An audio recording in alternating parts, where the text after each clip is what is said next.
That sounds good, and I think we'll kind of get underway. And yeah, thanks to you, David, for coming along. Just for those of you who don't know who David is, I met David and his wife Amy. How long ago was it you were here in New Zealand, David? When was it?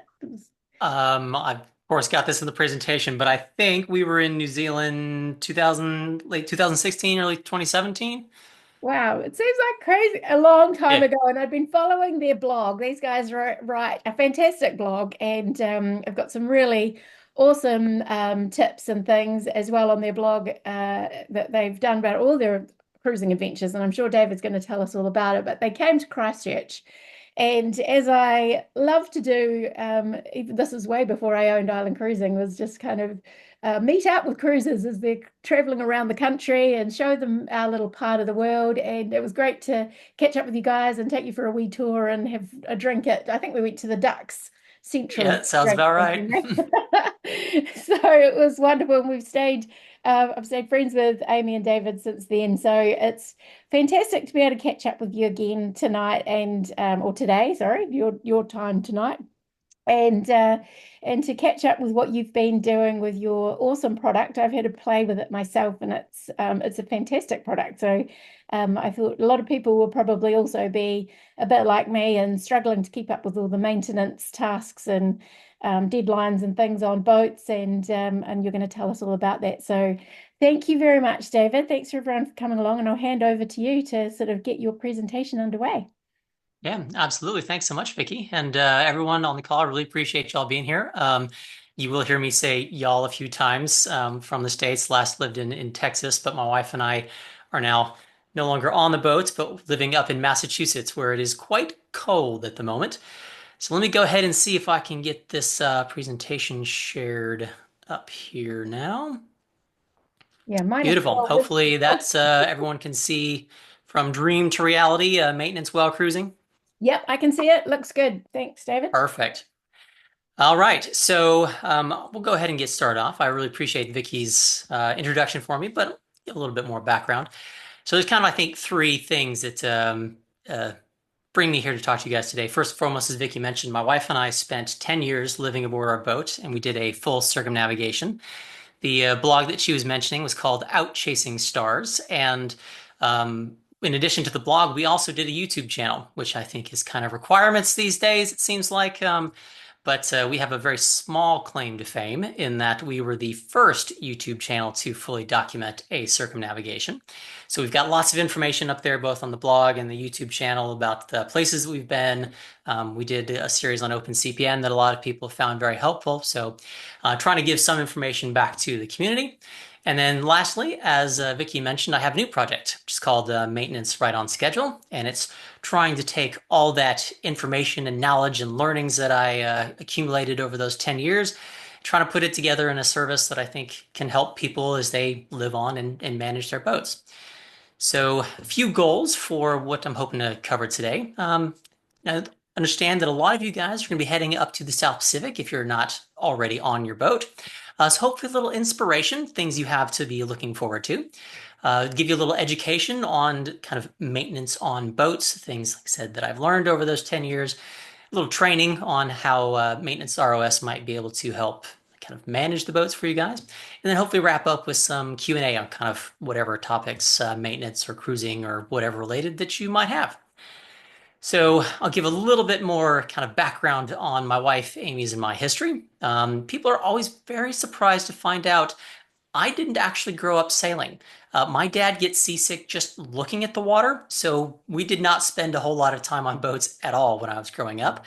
Amy did. So she grew up doing like sunfishes at summer camp. She has an uncle who's had a Hinkley 40. It's an absolute gorgeous boat. He's had it for like 40 years, cruised the US East Coast and the Bahamas. She spent time with him. Her family did charters. So she definitely has more of the background. And my first real sailing memory was actually with her dad taking us out on the boat that's pictured. This is a Main Cat 30, which is not a very common boat around the world, but was a lot of fun kind of coastal cruiser. And I just have that very vivid memory of the sails going up and the engines turning off. And just kind of that magical moment where the boat is just wafting through the water. It was pretty impactful on me. There were a couple things that really inspired us to go out and undertake the circumnavigation and the sailing adventures. First of all, we were kind of on our typical corporate career paths. Amy was an engineer, and I worked in finance, doing kind of corporate negotiate or commercial negotiations. And I enjoyed what I did. I was the youngest person in my group by 10 or 15 years, but I could kind of see what the future held. And no one looked like they were just incredibly happy working that regular 9 to 5 in the office. So it was always kind of a maybe there's something else out there that looks interesting. And the other one is not super happy. In 2009, Amy's dad passed away from cancer, and the time period from diagnosis to when he passed away was less than a week. And it was really one of those moments where it was just like, nothing in life is guaranteed. If you have a dream, then you'd better find a way to make it happen. So after he passed away, Amy ended up buying out his business, which was a dinner cruise company in the Houston, Texas area. She had a fleet of 5 boats. The largest was about 33 meters, 150 passengers.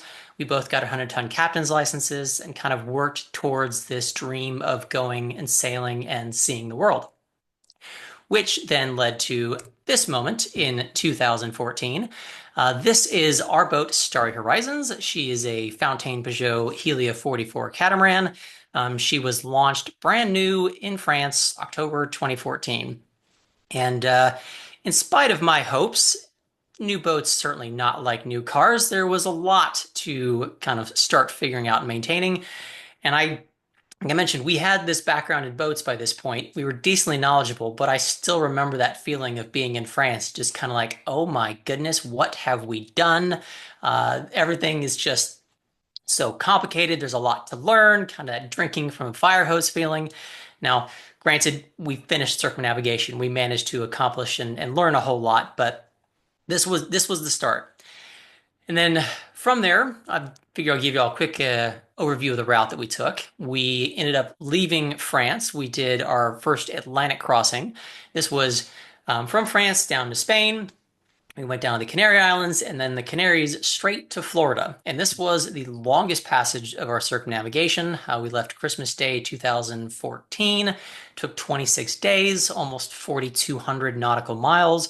And we didn't stop anywhere in between. And the reason for that is we wanted to get to Florida where we were going to do more outfitting on the boat. That's where we did our solar panels, additional batteries, custom hardtop over our helm, custom enclosure. A lot of that work was easier to do in Florida. Language barrier was a lot less trying to do that than in France. And also at the time, the euro was a lot cheaper. So it made sense to get to Florida. But as boat work tends to do, it took us longer to wrap that up than we'd anticipated. We missed most of the first cruising season, so we got to touch the Bahamas for a little while and get that taste of the cruising life. We went all the way up to Canada in Nova Scotia, which is one of my favorite places still. Actually reminds me a lot of sailing around New Zealand. Worked our way kind of up north, and then once the hurricane season passed, came down, got to Panama in early 2016, and then crossed the Pacific. So this was our first year, and we stopped in the Galapagos. We went over to French Polynesia. We did the little islands, Niue, Tonga, got to Fiji, and then down to New Zealand for a cyclone season. And the original plan was to just do 1 year. We were going to go from New Zealand to Australia, then keep going north. But the South Pacific is so amazing, we had to go back a second time. And that's when we went back up to Tonga. We went to Fiji again, then over to Vanuatu, New Caledonia, and then ended the year in Australia. And since this is where I understand a lot of you guys are all going, this is where I was hoping I could provide a little bit of inspiration. These are some of my favorite pictures from the South Pacific. This is a humpback whale that had literally just given birth to this calf. She is holding it above the water to breathe for the very first time. This is in the Hapai group in Tonga. And just the humpback whale migration and season there is amazing. Just hear them singing in the water. And we were the only boat around to witness this. So it's just kind of one of those magical moments in nature that you just cannot get anywhere else. This is another one from Tonga. This was from an agricultural and fishery show, also down in the Hapai group in Pangai. And all the local villages and villagers kind of come together, bring their wares, did a little bit of demonstration, a festival, fun day. And this was the king of Tonga, showed up to view the festival. So we didn't meet the king, but we were at least getting a chance to see the king, which was a pretty kind of unique experience. This is from Fiji, and if anyone has been up to Fiji before, you know the Cebu Cebu ceremony is a very common and important part of the culture, being able to request permission to visit these villages in the island. And this was from an island called Fulaga, and there's no commercial port, there's no airport. The only real visitors and tourists they get are cruisers, and they are so welcoming, so friendly. We got adopted by a host family. It was just such a fun and fascinating way to be kind of integrated into the community in a very short period of time. And the chief at this time was 92 years old, but still insisted on getting up to take pictures with everyone. So it was just a really fun way to, again, be involved in that community. This is one of my favorite anchorages. It's the Ship Sound in the Bay of Islands, the Lau group of Fiji. Navigating in here is a little tricky. A lot of uncharted bommies to be keeping an eye out for. We definitely flew the drone to try to get a little bit of a vertical perspective. It certainly helped. But it's so incredible to be tucked in these islands and in these absolute gorgeous remote locations is exactly what we were hoping for. A lot of gorgeous snorkeling, diving in Fiji as well, but I also have some pretty good hiking for anyone who's interested. This is the top of Mount Tamanivi. It's the highest mountain in Fiji, a little over 1,300 meters. It's on the main island of Viti Levu. We had to rent a car to get there and then spent the entire day hiking up. The view's absolutely gorgeous. If you have an interest in doing this, I would strongly recommend do not listen to Google Maps when it tells you to take the back roads. It's a very, very poor idea. Not entirely sure how our rental car survived that day. But absolutely gorgeous views from the top. This picture is from Tana Island in Vanuatu. This is the Mount Yasur volcano. And again, we got a bit of a cultural experience and then got to walk up to the top of the volcano literally as the lava is exploding out. I'm not entirely sure there is a single place in the United States we could come close to something like this. So just kind of one of those moments that you're a bit surreal that you're actually there and witnessing it. In New Caledonia, they've got such a unique mix. The gorgeous, beautiful sand atolls with the gorgeous water, combined also with more hikes. This is on the Ile de Pine, which is another great hike, another gorgeous view.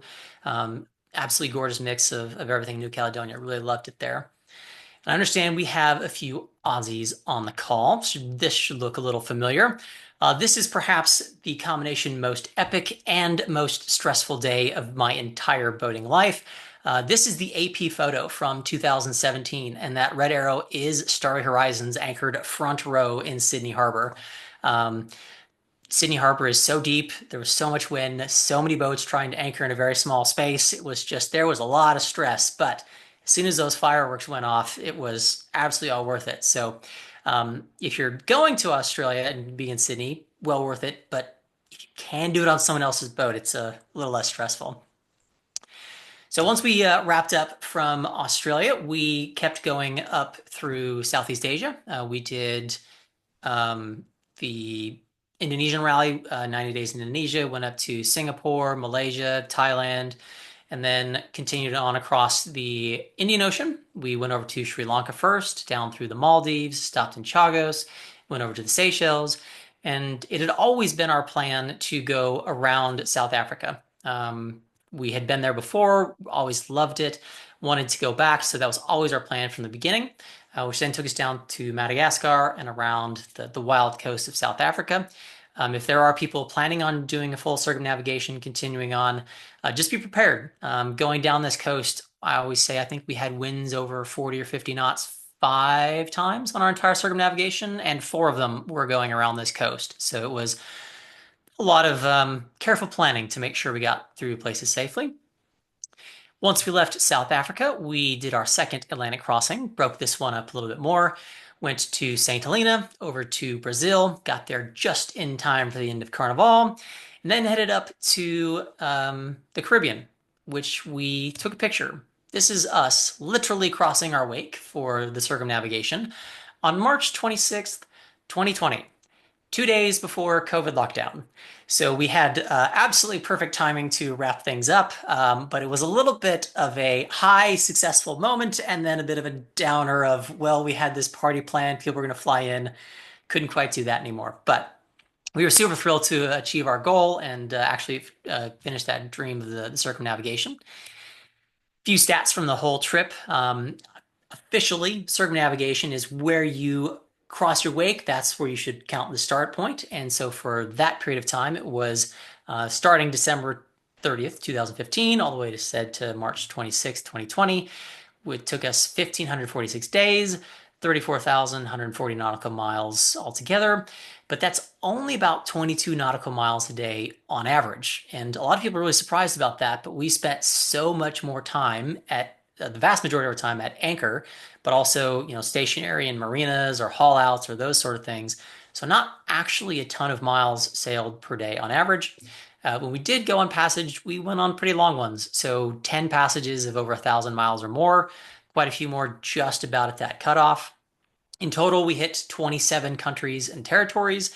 We did 4 equator crossings, and it is a lot more fun to play King Neptune on someone else's equator crossing than it is to do it myself the first time. Glad that we can officially call ourselves shellbacks, so pass that experience on to others now. I'm going to grab a quick sip of water. So as we were sailing, I kind of came up with what I really considered like 4 keys to success. And the very one at the very top, I put sailing ability. And the reason I put it at the top is it is important, but I don't consider it the absolute most critical. I like to say I'm very good at getting a boat from point A to point B safely. But if you're looking for someone who can do it in the fastest and most efficient routes, well, that's not going to be me. So you don't have to be a world-class racer to be able to go sailing or go cruising around the world. Just being able to sail in a safe manner is pretty important. Next, I said planning and preparation. And getting ready to cruise, certainly there is a lot of planning and preparation that goes into that. And having like the resources available through island cruising, I think is super helpful in those endeavors. But planning and preparation doesn't stop just like because you've left the dock. There's still weather routes that have to be, planned for and prepared for. Provisions that you have to do, finding anchorages, all these sort of things continue on while you're actually out cruising. Next, I always considered communication and teamwork to be a pretty foundational bedrock that it doesn't really get talked about nearly as often as I feel it should, especially because cruising is challenging and there's a lot of stressful moments that come into play. It can be putting strain on relationships for sure, but being able to communicate calmly, rationally, work together as a team against the problem rather than against each other, man, that makes such a difference. And for those of you who don't have any yet, I do strongly recommend marriage saver headsets of some sort. So being able to have kind of calm, rational conversations at a speaking room voice makes such a difference. Even if you're trying to say the same things while anchoring, but just having to raise your voice while doing it, it just feels like you're getting yelled at, and no one appreciates that. So, little plug for marriage savers. I think they're well worth it. And most important, this is a little hard to quantify, but adaptability and resilience is incredibly key to having a successful time adventure on your boat. I always say everything around boat life is written in the sand at low tide. Planning and preparation is key, but you have to be able to change and adapt those plans when needed. Now, since this is a presentation on maintenance on boats, I figured share maintenance, I feel, kind of sits right in the key of 3 of those keys of success: the adaptability and resilience, planning and preparation, communication and teamwork, all tie in to maintenance. And planning and preparation, I'll talk quite a lot about a little bit later, but I figured I'd give a couple personal examples to really hit home why I think some of those other categories qualify. And this first one, this pose should look pretty familiar to a lot of people who's on their boats. We always refer to this as the boat yoga. This was me trying to dig into one of the void in our hulls. We had a lot of conduit runs back there. There was some electronic equipment. The autopilot computer was back there. Some electrical connections were made. I spent a lot of time in this pose, which led to kind of what we always called our 1.5 person jobs. I could have wiggled my way in and out of here constantly, but it was so much easier if Amy was willing to be nearby and help out, handing me tools or something like that to kind of be more efficient and get the job done a lot quicker. What also comes into play on this one is in these sort of situations, it can be stressful. Like it's a little claustrophobic being in these tight spaces.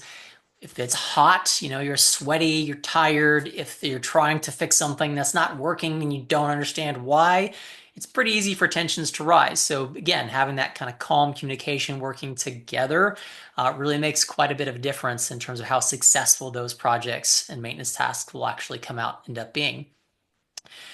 Now, this next one is probably my most extreme example of having to adapt and be resilient for a maintenance project on a boat, but it's a good one. So this was a picture of our generator locker on a good day. Um, when we were doing our circumnavigation, the generator was extremely important. It was basically the primary way we charged our batteries all the way up to full. We ran our water maker off of it completely. All of our air cons were powered off of it. So I spent a lot of time in this locker doing preventative maintenance, trying to make sure this thing stayed nice and happy for us, which fortunately, generally it did until we arrived in Antigua during COVID and we started getting overheat alarms. Now, for those of you who have generators and stuff on the boat, typically overheat alarms, there's a couple things to check. So it's a raw water flow. I was checking the exhaust, and yes, raw water was coming out of the exhaust. Okay, time to check the impeller. No instructions in the impeller, all the little fins still there. Checked the through-hole intake, nothing there. Checked the seawater strainer, nothing showing up that would be indicating we'd have a restriction in water flow. Check the coolant level just to make sure there's nothing there, plenty of coolant in the generator. So those were the easy things to check, which then led to this, the generator on a bad day. And like I said, the water maker ran off of our generator. And this was during COVID. There was not a lot of options to be able to go ashore and get additional water. So I had to reconfigure how the water maker was wired. And I had enough spare parts, spare wire on the boat that I could actually wire it in to run off of our inverter, which wasn't ideal. It basically took up all of our inverting capacity. We had to run our engines to try to generate the additional battery recharge, but I was able to figure out a workaround and get us time and ability to make water, which then let me have time to run through the troubleshooting checklist. And I think there were like 18 different items on the own-in checklist for this sort of thing, and I ran through 17 of them. The 18th of which would have required ordering a part, which again, COVID Antigua couldn't get, and nothing was working. So finally, I said, it's got to be Occam's razor. The simplest solution has got to be it. What if I just, for some reason, took the intake hose off of the through hole and put it on a different one? And sure enough, that worked. Turns out, Fountaine Peugeot had installed a check valve on the intake side of the water hosing, which I understand the theory of trying to prevent water from draining back out, keep the system primed, but they had installed it before the seawater strainer, which meant that in Antigua, there's a lot of seagrass, a lot of boats were coming in seeking refuge from COVID, shallow anchorages. All that seagrass got sucked up into the system and clogged the check valve before it got to the seawater strainer. So that was days and days on end of trying to figure out what was going wrong, trying to fix this, finally being able to replumb where that check valve actually sat in the system, and sure enough, everything worked. But like I said, this is my most extreme example of kind of a full-on troubleshooting project while on the boat. But I think it perfectly illustrates why you have to be able to adapt the systems on your boat to be able to get them to keep working. And a fair amount of resilience is needed to tackle these projects yourself when there's no other options. Antigua during COVID couldn't get contractors out to the boat, cruising these remote locations. Sometimes you just can't find someone who's going to be able to help you with these sorts of things. So all of these kind of experiences, why is maintenance so important on the boat? And I'm hoping for a lot of you, A lot of this is going to hopefully be self-explanatory, but for some of you who may be new to boats or cruising, this is why. Safety, absolute number one by far. Um, it is can literally mean the difference between life and death on the boat. And I know that sounds pretty extreme and dramatic, but unfortunately, that is the case. When you're out in the ocean, your boat is absolutely vital for working properly. You need all of those systems to fail. Or you need all the systems to not fail. You want everything working when you're in dangerous conditions, and critical systems have to work when they're needed. So maintaining those systems, keeping them in running order, absolutely vital from a safety aspect.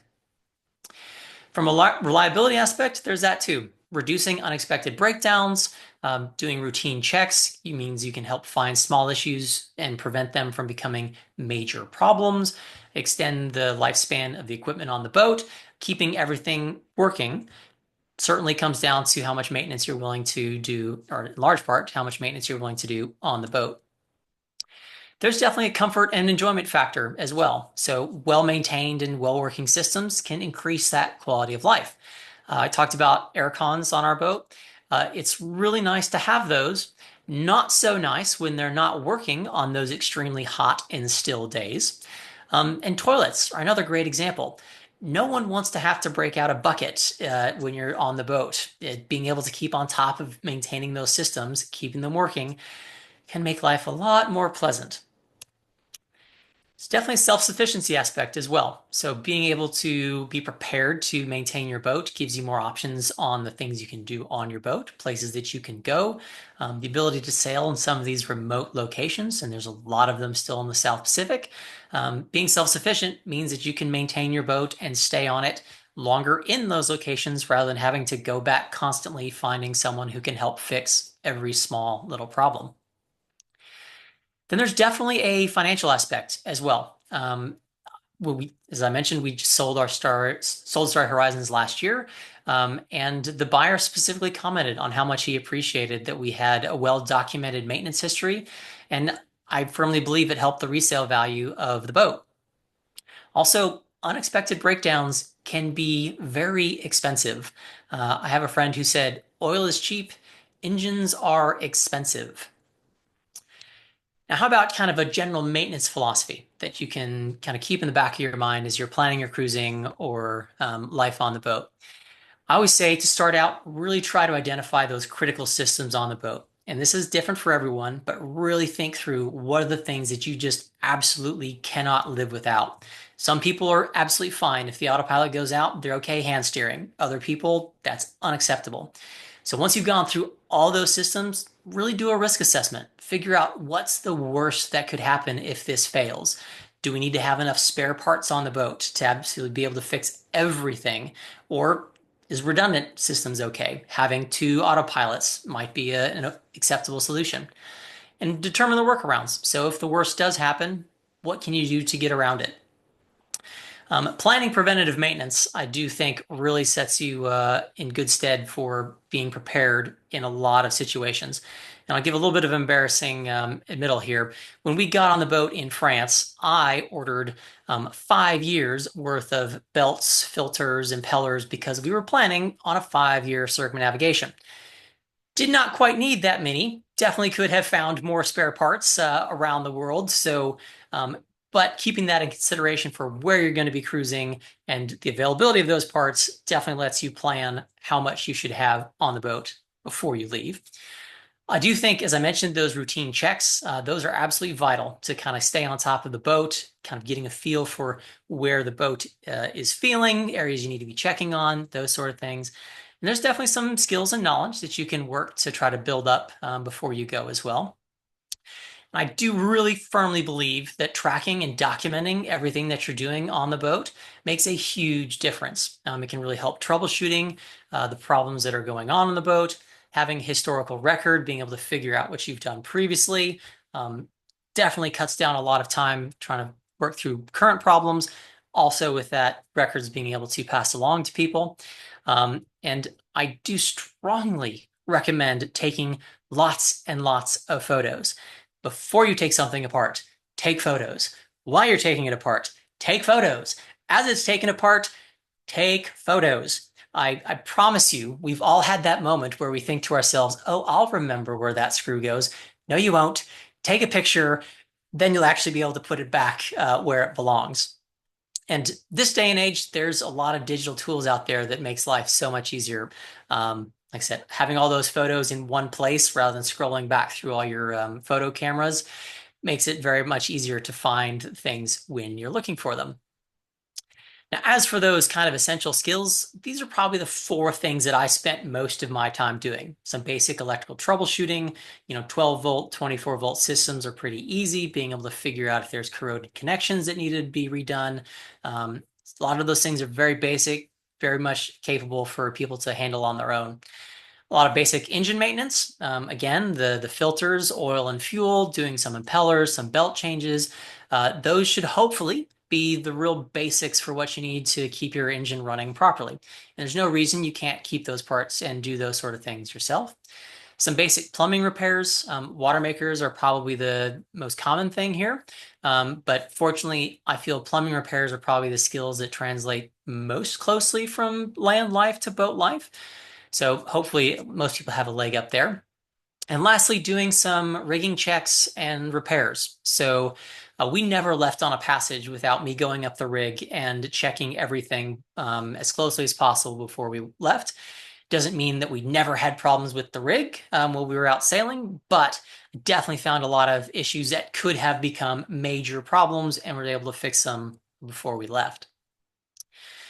Now, for those of you who have been cruising before or have your own boat, you probably have your own list of recommended tools. But for those kind of like beginning your planning process, these are probably some of the most common ones that I ended up using on my boat. And there's the basics: screwdrivers, some vice grips, hex keys, tape measure, wrench sets. A lot of those can be very useful in a lot of places. Um, the hacksaw, that's one thing that I will mention kind of specifically. Very useful for being able to just cut things if needed, but I also viewed that as a bit of an emergency tool. So being able to cut down the rig if the absolute worst sort of thing happened. Another thing that I'd really mention on here is the fuel filter. So a lot of places we went, the fuel dock was questionable at best, or we ended up filling the boat up with jerry cans. And anytime boat fuel came on through a jerry can, it always went through a fuel filter first before it went into our tank to try to prevent any sort of, you know, nasty bugs getting into the fuel. Knee pads, not very commonly mentioned, but man, really helpful if you're saving your knees trying to crawl around on the boat. Things like the multimeter, doing a stripper and crimper, a lot of those for doing those connections. Some basic power tools. Certainly met boats out there with quite a significantly longer list than just these four, but these probably got me through 85, 90% of all the work that we did on the boat. Um, Rigging tools, again, the soldering gun with a rope cutter, I used quite a lot for getting frayed ends off of ropes, that sort of thing. We had a lot of rivets on our rig, so having a rivet gun, that was certainly helpful. And a few things to be able to splice ropes or, whip the ends, those kind of things, certainly helpful as well. And again, some of the basic spare parts. These are the things that I just found myself using all the time. I certainly had a lot more than this just on the boat.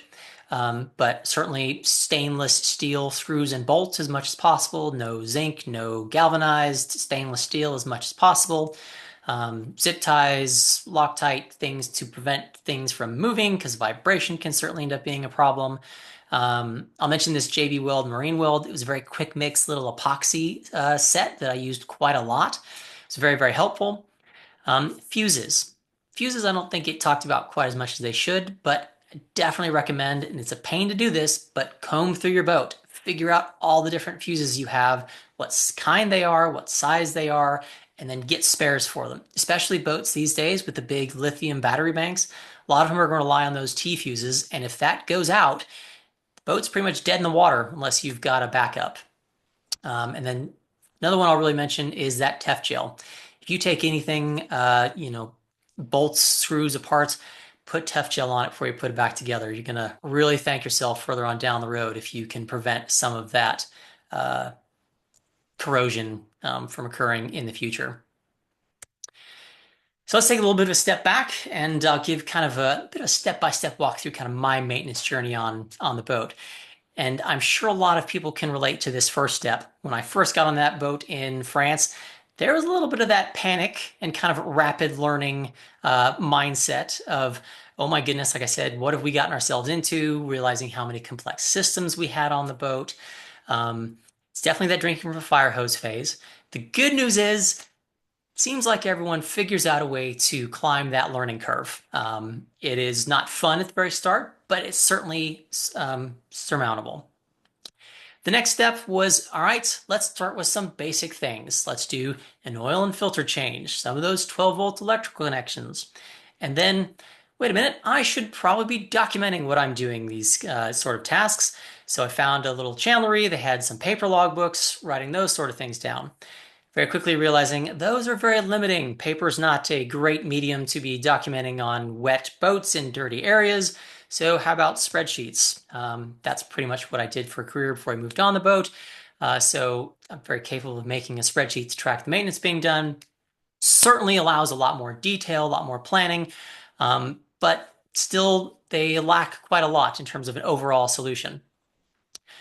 Throughout this whole process, realized it was very important for me to continue learning from and hiring experts. And fortunately, a lot of people were very patient with me as I asked probably 10 million questions about different systems on the boat, why they were doing those sort of things. Throughout the time living on the boat, realized, it might be a really good idea to track where all these parts are on the boat.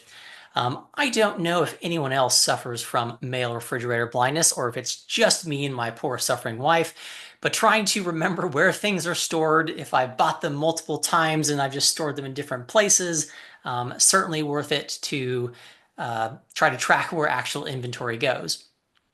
Now, throughout this whole process, talking with a lot of cruisers, trying to learn how they maintain their boats. Um, Everyone has a toilet story, it seems like. And also what I always called the ostrich theory. So kind of the head in the sand. Oh, it's just a whole lot. I don't want to deal with it.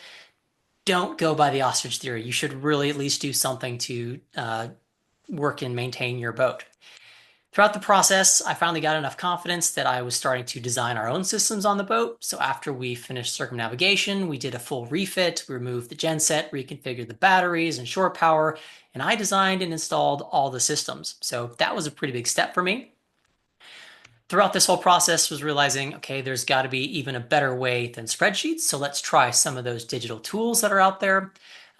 There's a wide range, some that are designed all the way to super yachts with super yacht prices, others that are just really basic repackaged software that are not designed for the complexities of a boat.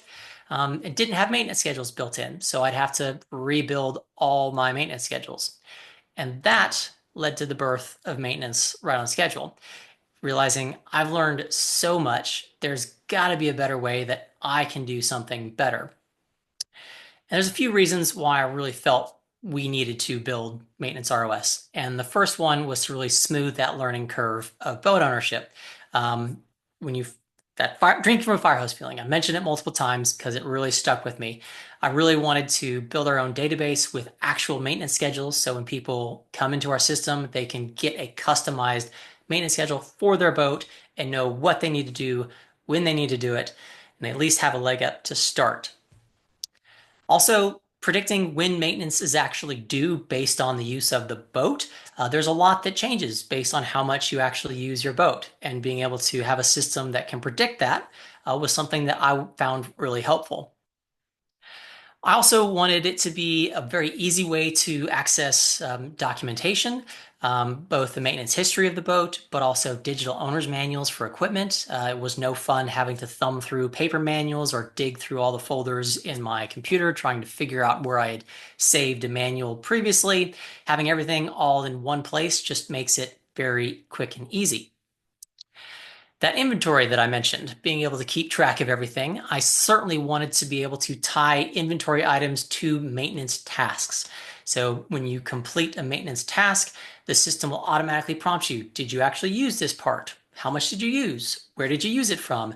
And that was a super helpful thing for me to be able to actually stay on top of what inventory got used on the boat, rather than just having to go back and do another complete inventory count every 6 months or so. And lastly, really, there's a desire for me to be able to give back and help boaters in the cruising community. It's such an incredible community, and we got so much help. Vicky is class exhibit A, being able to just, show up and take us around and help us when we were in new countries. We received so much of that, and I really felt like I'm in a unique position. All the insight and knowledge that I've gained, this is a bit of a way to be able to give back to other people living on their boats and part of their journey. So I've covered a lot of kind of the how maintenance ROS can help. This is kind of a bit of a summary of some of the features that we offer. That customized maintenance schedules is really one of the things that I really focus on. Like every boat is different. There's so much different equipment on each boat. That's why being able to give the actual maintenance schedules, what you guys have on your boats, makes a big difference. The other thing that I really want to highlight is checklists. If you do not use them yet, I strongly recommend that you do. We use them all the time for preparing for or arriving from passages, haul outs, going into marinas. Um, it really only takes one time to forget closing that porthole and getting a bed full of water before you really wish that you were checking that every time before you went sailing. And if you're not using checklists yet, we have a library that can get you started based off the ones that I used while we were out cruising. And that, as I mentioned, that inventory management definitely was kind of a key thing that really helped me simplify what I was doing on my boat and actually keep track of all those parts. So now I think what I would like to do is maybe swap up the screen share here for just a second and maybe take you guys into maintenance ROS and not do like a super deep demo, but at least give you a couple visuals of what the interface looks like, some of the information we can share for you guys as well. So hopefully now everyone should be able to see my maintenance ROS dashboard. Is this showing up okay? It sure is. Yep, looks Thumbs up? great. Yep.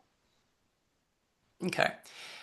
So this is the dashboard, and the goal for here was really to have kind of a one-stop shop to give a sense of what the status for your boat, showing you how many tasks are either due now or a little overdue, some of the equipment that you may need to keep a close eye on. For those of you who like some advanced planning, we have a full calendar feature where you can tab through and see what maintenance is coming due on various days. We keep a logbook of all of the operating hours for the equipment. So you can go in and see basically how our system is calculating your usage of the boat and what we use to predict some of the tasks that will be scheduled. See all your history for all those sort of things as well. The inventory, as I talked about, this was a really key consideration for me. So we have the ability for you to maintain a shopping list and track which parts you want to get on the boat. You can specify minimum quantities. So when you drop below that, the system will remind you, hey, don't forget you need to add this. You can see what sort of inventory is going to be used in your upcoming inventory maintenance tasks. You have the way to be able to look around and see all of the different areas on your boat where parts are located. You can upload your own custom layout for your boat and really dial in exactly what everything looks like. So there's a lot of customization that you can do here within the inventory. For all the equipment that's on your boat, again, like we'll give you your digital owner's manuals. You'll be able to upload additional documentation. So if you have service manuals that you want to be able to access, you can upload those for yourself as well. Give you all of the maintenance tasks that you can look through and figure out what you need to be doing for your boat. Give you an update on the parts and inventory that are associated with any maintenance tasks for that piece of equipment, and the full maintenance history for that equipment as well, including notes and all that stuff. So again, this is the system that I always wished that I'd had on the boat. So we've tried to build in everything as much as possible to be able to help ease the management for your boat while you're living aboard. So I think that's probably my very basic run through of maintenance ROS. I'm going to stop this share. We'll come very quickly back to the presentation. There we go. Share that. And last little slide is just contact information. So if anyone has more questions for me beyond the scope of this presentation, feel free to reach out directly. My email is david@maintenanceros.com. A couple different websites. maintenanceros.com is our main service. But if you're interested, check out any of our cruising stuff from Out Chasing Stars. You can check that out. And we're working with Vicky and Island Cruising. So if you want to give our service a try, we're offering 3 months free to any Island Cruising members. Sign up with that promo code. There's a direct link. I did try to look it up. It is generally $54 US per year, which I think is translating to right now about $95 New Zealand or about 85 Australian. So if you're curious, yeah, definitely feel free to send me some questions and happy to help out where I can. So I think that probably wraps up the presentation part. Awesome. Thank you so much, David. It's such a cool system. I love actually how I get an email each week and it's kind of like these are your tasks for the week and you're kind of like prompted each week. And I haven't loaded much onto my profile yet. I need to get around to doing that, but it's a great reminder and sometimes it's nice just to see that, oh, you haven't got any tasks this week. Excellent. So we've got some great questions coming in the chat, and I wondered if maybe you might be best to jump back into the actual system so that you might be able to show people some of the way around with the questions that they've got. So Sure thing. um, one of the questions is this an online tool only or usable offline? We are an online tool only. And if we'd had this conversation about 4 or 5 years ago, I would have said that offline was a must-have feature. But the truth is, in this day and age, Starlink is getting so ubiquitous that most of our users are just using Starlink to be able to access the system and go to things online. There's a lot of work that goes into being able to sync things up offline, and we wanted to add more features rather than just be able to create an offline functionality, which is being less and less used. So no, no offline, but very easily accessible online. Everything is, we do not have an app, but everything is mobily optimized. So if you want to use this on your phone, you can get all of the functionality available using it through your web browser on your phone as well. Awesome. And what about like if you were going to sell the boat, for example, how easy is it to sort of transfer the content that you've loaded for your particular boat over to the new boat owner? Yeah, we have a couple steps that we can walk you through for being able to very quickly and easily transfer over the ownership.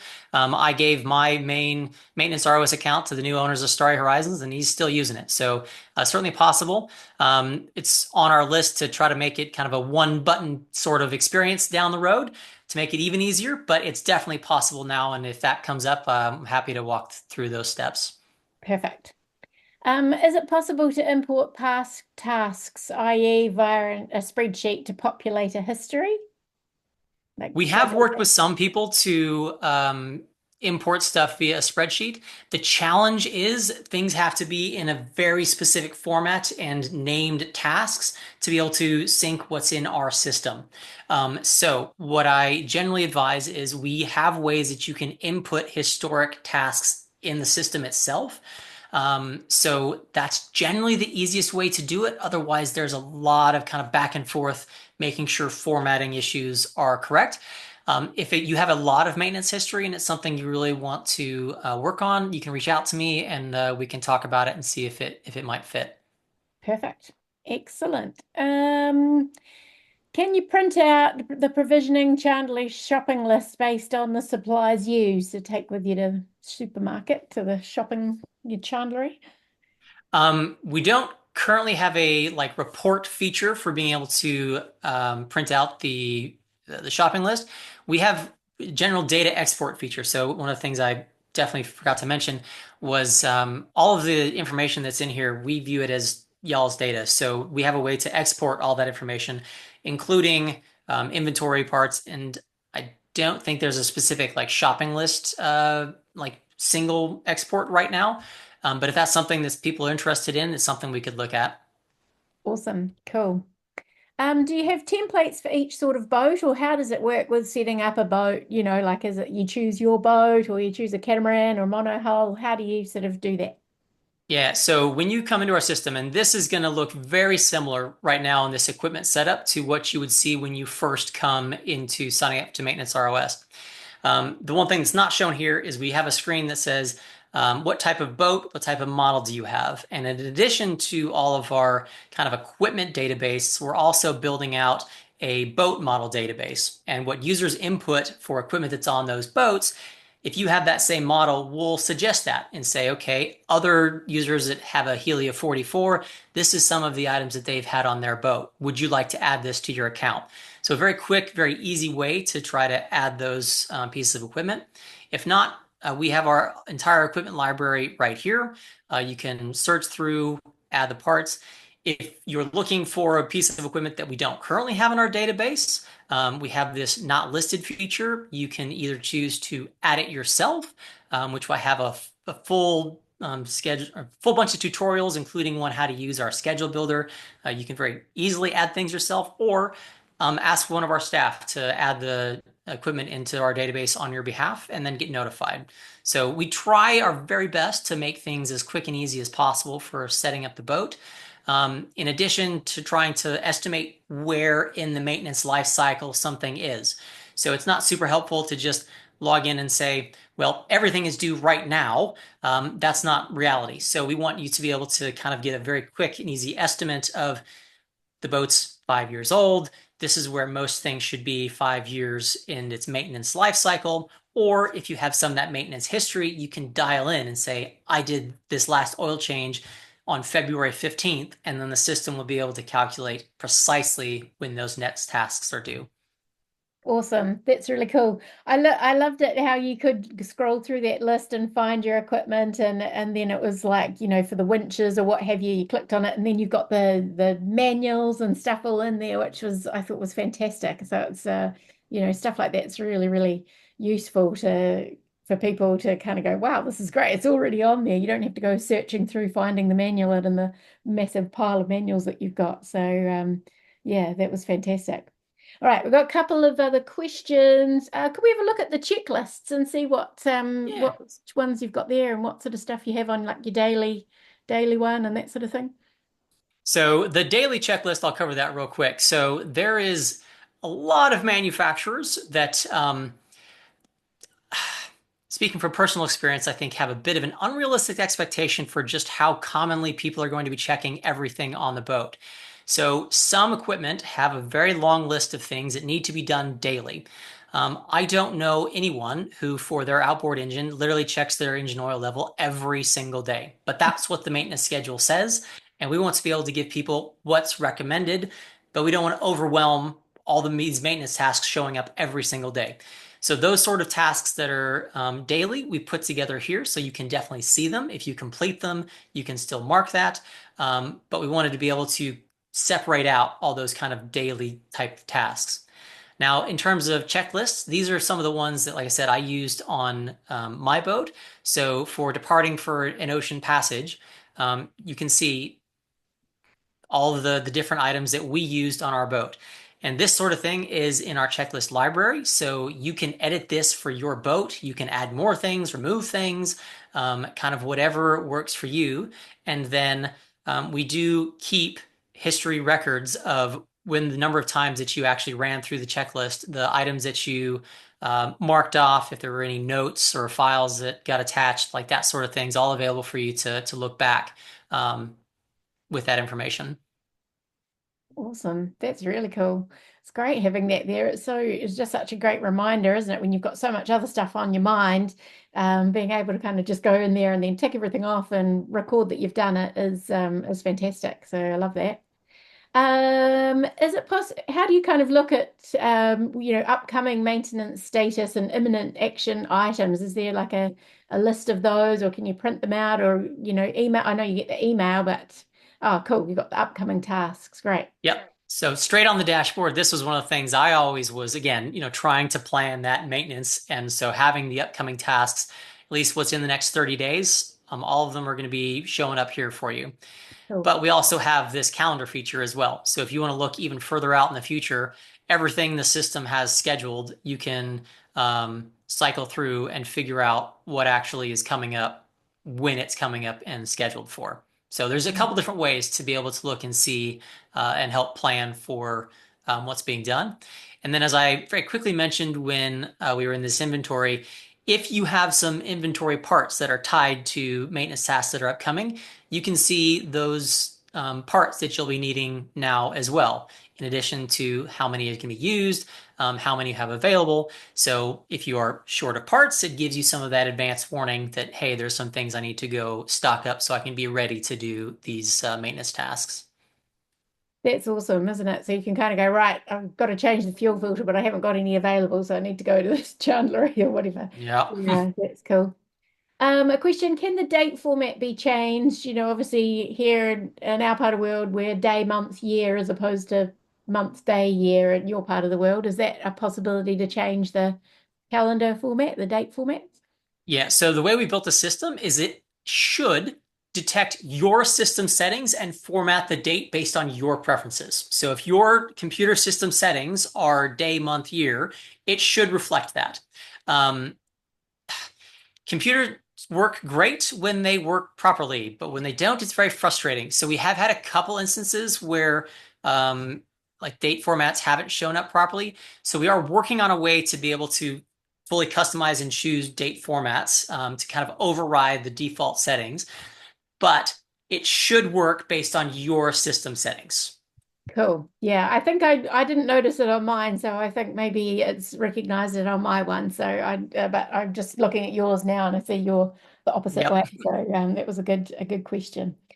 Have we got any other questions here? I don't think we have. If anyone else has got any questions, please feel free to jump on now or type it in the chat box. Sorry, with my phone ringing. And but I just wanted to say, obviously, thanks very much, David, for this fantastic presentation. As I say, I've tried the system, and I think it's really, really useful, and I think it'd be a useful thing for people to be able to access.